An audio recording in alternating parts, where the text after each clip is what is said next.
प्रत्येक अमावस्या के दिन अगर आप शिव जी को एक कटोरी में पंचामृत बनाकर ले जाते हैं, दूध, दही, शहद, घी, शक्कर, ये सब मिलाकर यदि आप लेकर जाते हैं और ले जाकर भगवान शंकर के सामने समर्पित करते हैं, एक बेलपत्री अशोक सुंदरी, अभी तक आपने जो बेलपत्री चढ़ाई है अशोक सुंदरी के ऊपर, डंडी का मुख जहां से पानी बहता है उस ओर रखा जाता है। पर जब हमें ऐसा लग रहा है कि हमारे पितृ भूखे हैं या हमारे पूर्वज प्यासे हैं या उनको भाग नहीं मिल रहा, इसलिए मेरा कोई काम नहीं हो रहा, इसलिए शिव राजी नहीं हो रहा है, तो ये बेलपत्री के भाग को बदल दिया जाता है। ये बेलपत्री अशोक सुंदरी की जगह पर जब चढ़ाया जाता है तो ये पत्ती का जो भाग है जहां से पानी बहता है उस ओर रखा जाता है और ये डंडी का भाग शिवलिंग की ओर रखा जाता है। और यहीं पर भगवान शंकर को जो तुम पंचामृत बनाकर लेकर गए हो वो पंचामृत चढ़ाया जाता है और वही पंचामृत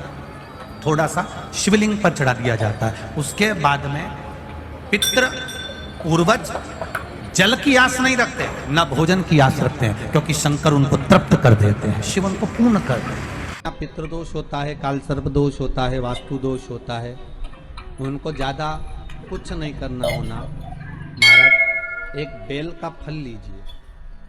क्या लेना है?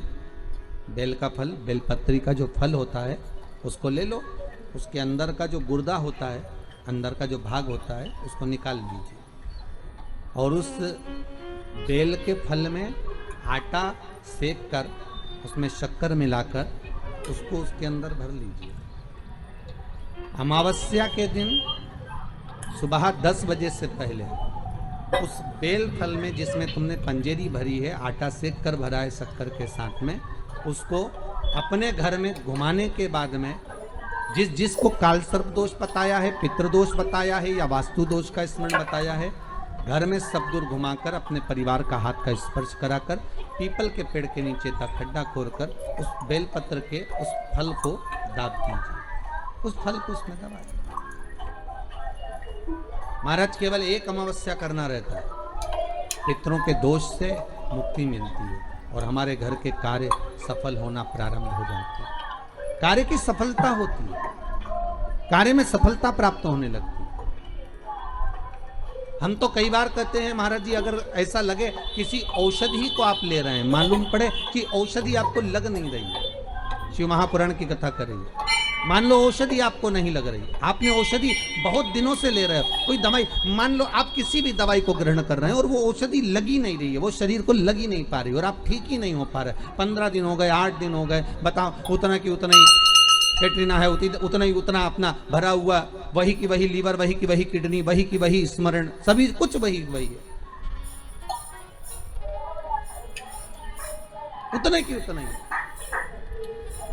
बीपी भी ऊंचा नीचा चल रहा है पर लेवल में नहीं आ रहा, शुगर भी लेवल में नहीं आ रही, तो प्रयास करा करो महाराज, बेलपत्री के फल का जो गुर्दा है, अंदर का जो भाग है फल का, उसको पानी में गला लीजिए और प्रदोष की प्रदोष, कम से कम प्रदोष नहीं हो और बीमारी जरा दवाई लगी नहीं रही हो तो बिना प्रदोष के भी कर सकते हो, उसको पानी में गलाइए। आधा घंटा पानी में, जैसे आपको सुबह मंदिर जाना है 10 बजे, तो सुबह स्नान कर कर कम से कम 6:30-7 बजे उसको पानी में गला दीजिए और उस बेले के फल का गुर्दा सा गला हुआ पानी शिव जी को ले जाकर समर्पित कर दीजिए। महाराज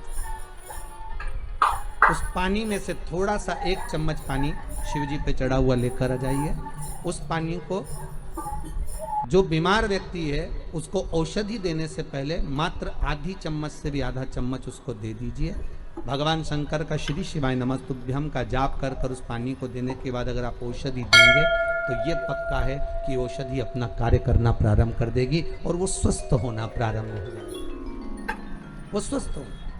औषधि शंकर जी के पूजन में कई लोग डरा देते हैं, शिव जी पे नारी पानी नहीं चढ़ाए, कई लोग कहते हैं शंकर जी का शिवलिंग ना छुए, नारी ऐसा नहीं करे। कौन सी पुराण में लिखा वो तो एक बार लाओ, ये कहाँ लिखा है कि स्त्री शंकर जी का पूजन नहीं करती? पार्वती ने क्यों करा? कोई के हनुमान जी के मंदिर नारी नहीं जाए, कौन सी पुराण में लिखा है? हम भी तो जाने, सीता जी के पास तो हनुमान जी यूं ही पहुंच गए, तो भी तो नारी थी। अरे बोलो तो सही, मंदोदरी के सामने पहुंच गए। कितना पाला पड़ा है हनुमान जी महाराज का, जब लंका में प्रवेश करा था लंकनी सामने खड़ी थी, उड़ के जा रहे थे तो बीच में सुरसा आ गई। वो कौन थी? ये तो इतना पाला पड़ा। और क्या हनुमान जी के मंदिर में स्त्री नहीं जा, शंकर जी को स्त्री नहीं छुए। ये कहां से लेकर आते हो रे? लाए कहां से हो? भगवान भला चित्त भगवान की भक्ति में झूठ बोला ब्रह्मा जी ने। भगवान शिव के चरणों में भगवान विष्णु ने नमन करते हुए कहा, इस शीश, कटे हुए शीश का आप बट वृक्ष बना दो। बड़ का पेड़ पितरों का प्रतीक होता है, बेलपत्री का पेड़ भी पितरों का प्रतीक होता है, क्योंकि ये पितरों के वंश से जो पार्वती मैया का प्रागट्य भाव वर्णन। पीपल का वृक्ष पितरों का। महाराज पीपल के पेड़ के नीचे मात्र काली तिल्ली का पानी ही डाल देने से पितृदोष का निवारण हो जाता है। किसी लड़के की लड़की की विवाह शादी नहीं हो रहा हो, मंगल विवाह नहीं हो रहा हो, पानी के लोटे में थोड़ा सा काला तिल डालकर में पीपल के पेड़ के नीचे चढ़वा दीजिए। महाराज पितरों की शांति होती है, घर में मंगल कार्य होता है, मंगल कार्य हो जाता है, पितृदोष का निवारण होता है।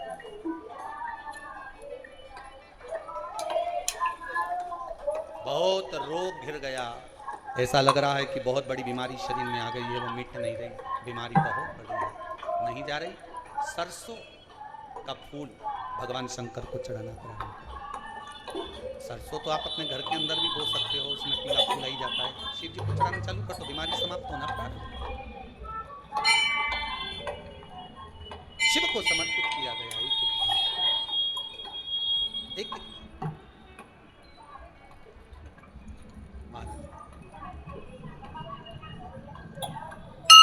लगे ऐसा कि घर में शांति नहीं है।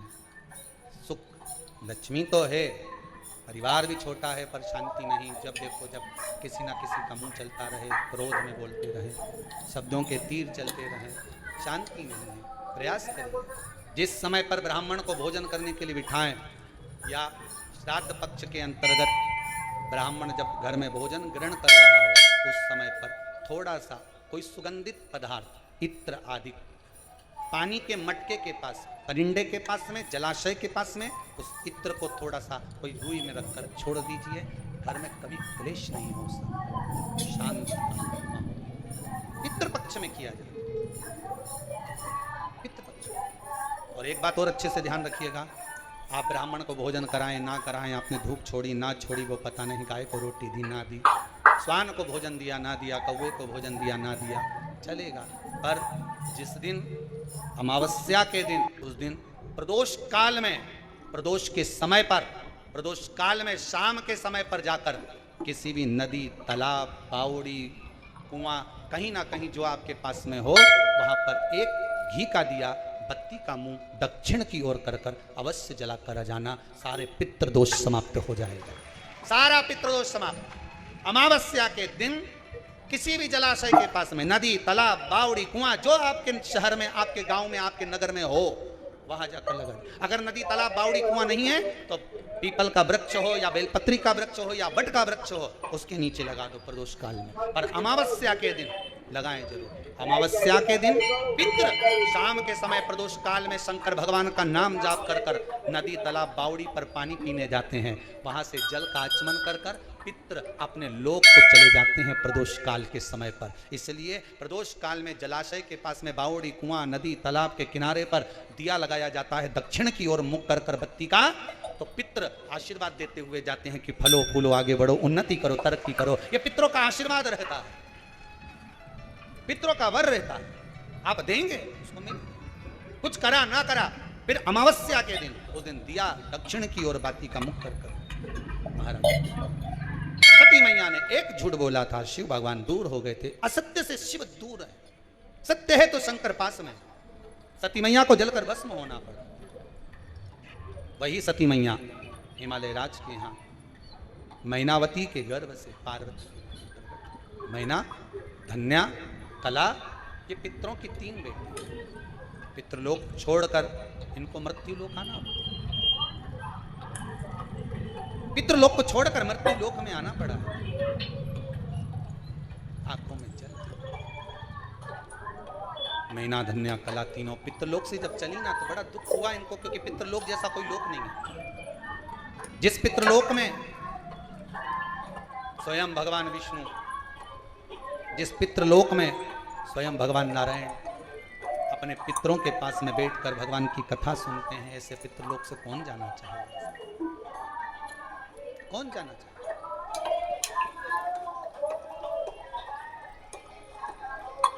चले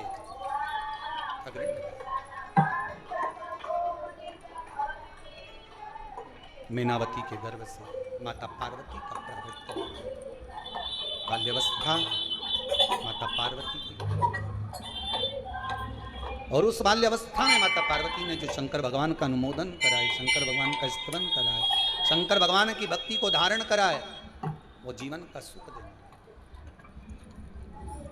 अभी आपको कथा में कहा था, नाम आपका कुछ भी हो पर जहां पहुंचोगे नाम वही हो जाएगा। कथा में पहुंचे तो श्रोता, डॉक्टर के पास पहुंचे तो मरीज, बस में बैठे तो यात्री, ट्रेन में बैठे पैसेंजर, दुकान पर गए तो ग्राहक। नाम कुछ भी हो आपका, पर पहुंचने के बाद नाम चेंज हो गया, भक्ति में डूब गए तो माता पार्वती भगवान शिव को अपना बनाने के लिए तप साधना करी। इतना तप साधना माता पार्वती जी ने करा है, इतना तप साधना। भगवान शिव को अपना बनाने के लिए थोड़ा तो प्रयास करना चाहिए।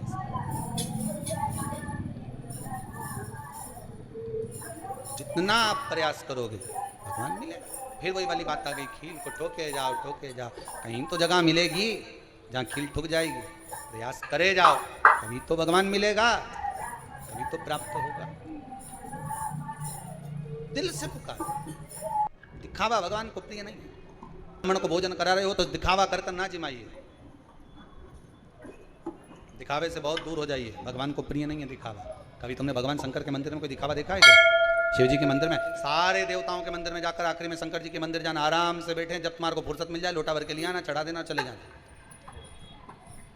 पार्वती मैया कई बार शंकर जी से बोली, बताओ दोपहर की 2 बज रही है और पानी लेके आ रही है। शंकर जी बोल रहे हैं शांति से बैठो पार्वती, उसके घर में जब उसको फुर्सत मिलेगी तब तो आएगी, तुम बैठे। पार्वती बोले तो कुछ समय भी होता है कि नहीं होता? शंकर भगवान बोले पार्वती अपन कहाँ रहते हैं? पार्वती जी बोली शमशान में। तो शमशान में मसान में आने का कोई समय होता है क्या? अरे बोले तो कोई समय मसान में जाने तो सब खुला है, सब दूर दरवाजा लगे। शमशान में कभी दरवाजा नहीं लगे, मर्जी पड़े रात के जा, दिन में फुर्सत मिले दिन में आ जाते, तुम्हारी जब मर्जी होनी तब आ। फिर वही बात, मकान आपकी पसंद का होगा, मसान शंकर की पसंद का होगा। कौन से मसान में जाए? पसंद वो करेगा, पसंद वो करता, वो चुन कर रखा हुआ। कहाँ, कब, किस जगह प्राण छूटना है ये उसको मालूम, किसी को नहीं मालूम। चाहे कोई कितना ही कह दे नहीं कि तुम तो वहां जाके मरोगे या तुम्हारे प्राण ऐसे छूटेंगे, कहीं नहीं मरे, फालतू की बात। भगवान शिव की कथा कर रही है। शंकर भगवान गोत्र का मूल महत्व बताते हैं। बहुत ध्यान दीजिएगा शिव महापुराण की ओर। आपके भाव की निर्मलता से भगवान कहा। रावण कह रहे हैं अगर मान लो मैं कुंवारी अवस्था में मर गया,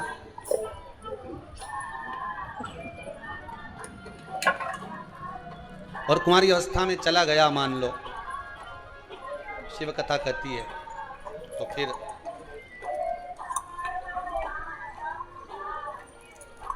ना तो मेरा तर्पण होगा, ना मेरी तिलांजलि होगी, ना ही मेरा पिंडदान होगा।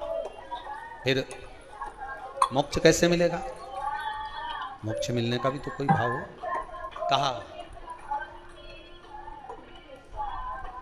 और एक बात अपने भी जीवन में उतार कर रखिए। देखिए,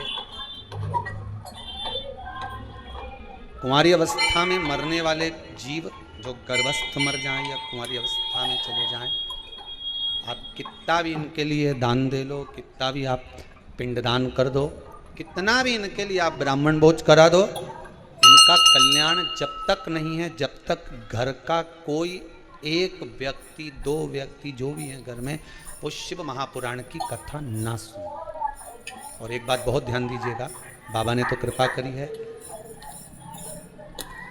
और मेरा तो माताओं से विशेष रूप से निवेदन है, पुरुष वर्ग से तो है ही, नवयुवक बच्चों से तो है ही,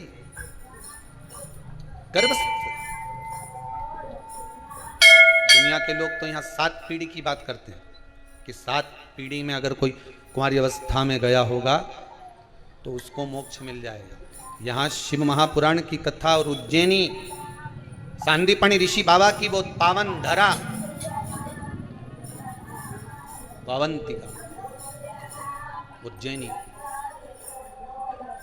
में भगवान शिव के मंदिर के उस दीवार पर लिखा हुआ है, 71 पीढ़ी तर जाती है मात्र एक शिव महापुराण की कथा श्रवण करने वाले, करवाने वाले की 71 पीढ़ी।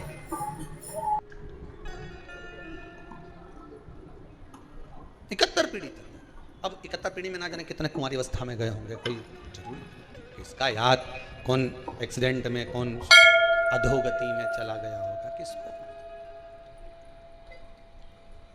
एक बात आपको कही थी, आप लोगों को स्मरण होगा, अगर मान लो आप ब्राह्मण को भोजन नहीं करा पा रहे हैं, मान लो आप गौ माता को रोटी नहीं दे पा रहे हैं, स्वान को भोजन नहीं दे पा रहे, कौवे को भोजन नहीं दे पा रहे हो, और मान लो गया ब्रह्म कपाली या कहीं पिंडदान नहीं कर पा रहे हो, तिलांजलि तर्पण नहीं कर पा रहे हो, तो एक काम जरूर करना, जल के पात्र में 2 बूंद गंगा जल डालना, और वो गंगा जल शंकर को रोज 16 दिन तक चढ़ाइए, पितृदोष समाप्त हो जाए।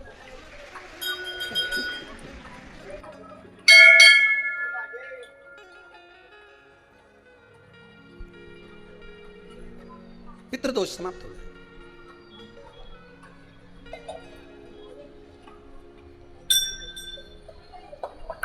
प्रतिदिन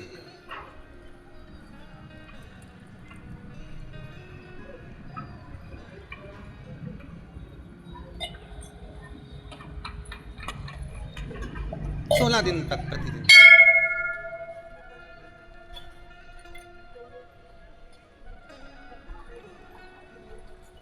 शिव महापुराण की कथा कहती है,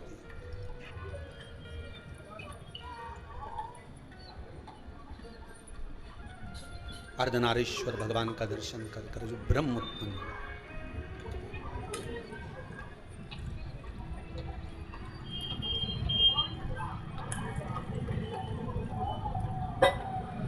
तारने का मौका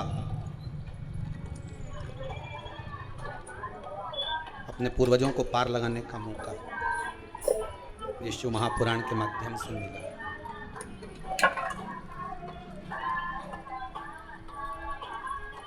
भगवान ने कृपा करी है, विश्वनाथ ने, शंभु ने, घर बैठे पितृ शांति यज्ञ का दर्शन घर बैठे हो। और इन जजमान को धन्यवाद देना, ये दोनों श्री सुरेश सत्यनारायण जी अग्रवाल और गोपाल मुक्तिलाल जी अग्रवाल जलगांव और औरंगाबाद से जो पधारे, साधुवाद था इनको। तो इतना जनमानस को देश और विदेश में बैठे हुए ना जाने कितने जीवों को पार लगा देंगे साहब। और आपको भी धन्यवाद देता हूं जो आपने अपनी अपनी टीवियों की वॉल्यूम बढ़ाकर, आवाज़ तेज कर कर जो पूरे वायुमंडल में शिव पुराण को, शंकर की कथा को जनमानस तक जो जीव चले गए वो अपनों को नजर नहीं आते, पर वायु के रूप में ना जाने छोटे छोटे कण के रूप में रहते हैं, उनके कानों में ये शब्दोधन जब जाता है तो चल जाते हैं।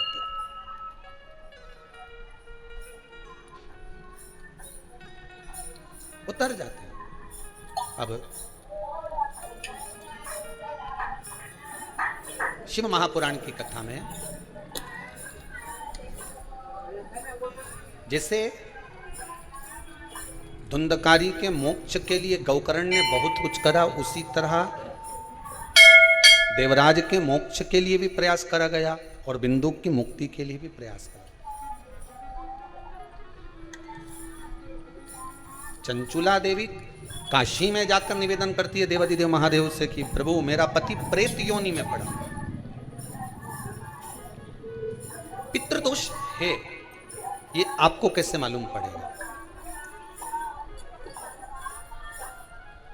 पितृ भूखे हैं, इसका तो वर्णन हमने पहले कर दिया कि रात्रि को जब आप सोने के बाद में 1-1.5 घंटे बाद अगर आपकी नींद खुल जाए, 1 घंटा 1.5 घंटा आप सोइए, उसके बाद जो नींद खुली तो 1-1.5 घंटे तक अगर आपको नींद नहीं आ रही है, रात्रि को सोने के बाद में 1 घंटे बाद जब उठे तो आपको प्यास लगती है, भूख लगने लगी, प्यास लगने लगी कि पानी पीना पड़ेगा, घबराहट हो रही, पानी पीना पड़ेगा।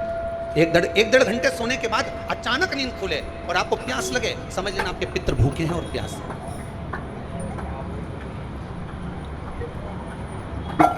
वो भूखे और प्यास है, उनको जल की जरूरत है।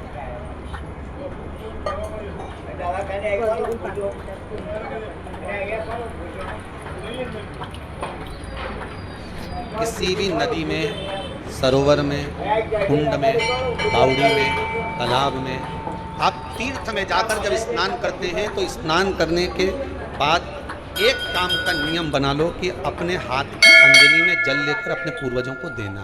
प्यासे रहते हैं, भगवान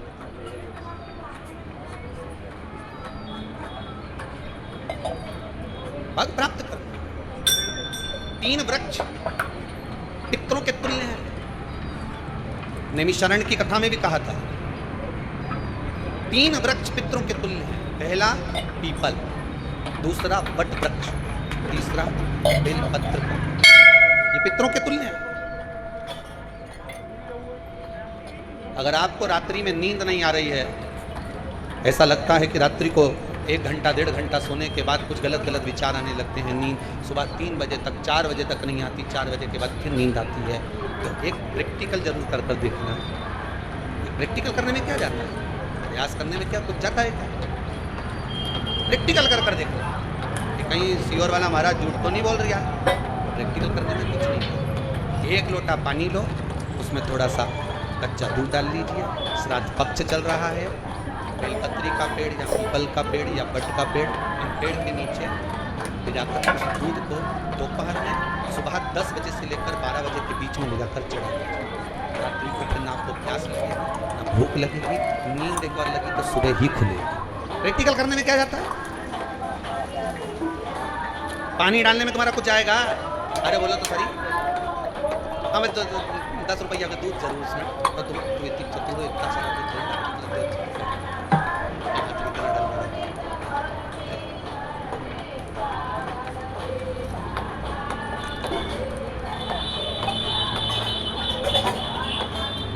बहुत चतुर लोग हुए संसार।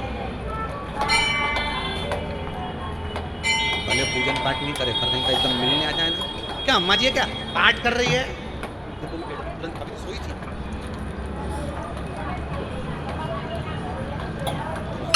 क्या पंडित जी हैं क्या? उनसे थोड़ा काम है, अभी माला जप रहे हैं, मालूम पड़े पंडित जी तो आराम से सेव फल खाते हैं। प्लेट सोफा के नीचे घुस,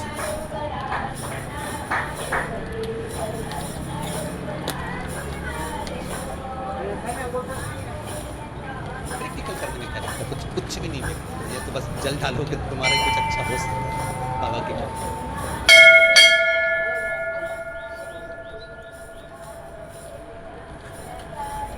3 वृक्ष पितरों के तुल्य हैं। पहला जम के बोलिए पीपल, दूसरा वट वृक्ष, तीसरा बेलपत्री का वृक्ष। पीपल के वृक्ष में 52,000 ब्राह्मण एक साथ निवास करते हैं, इसलिए पितृतुल्य। वट वृक्ष ब्रह्मा जी के मस्तक से बना, इसलिए पितृतुल्य। बेलपत्री का वृक्ष माता पार्वती जी के अश्रु से बना। जब आंसू गिरे थे माता जगत जननी जगदम्बा पार्वती के, उस समय पर पितृलोक में हलचल उत्पन्न हो गई थी। हमारी नातिन आंख में आंसू कैसे? मैनावती की पुत्री है।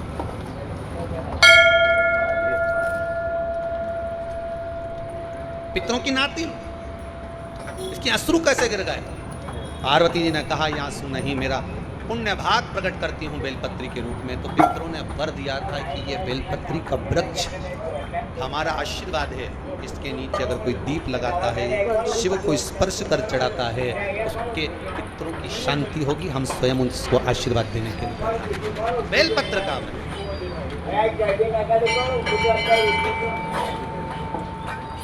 तो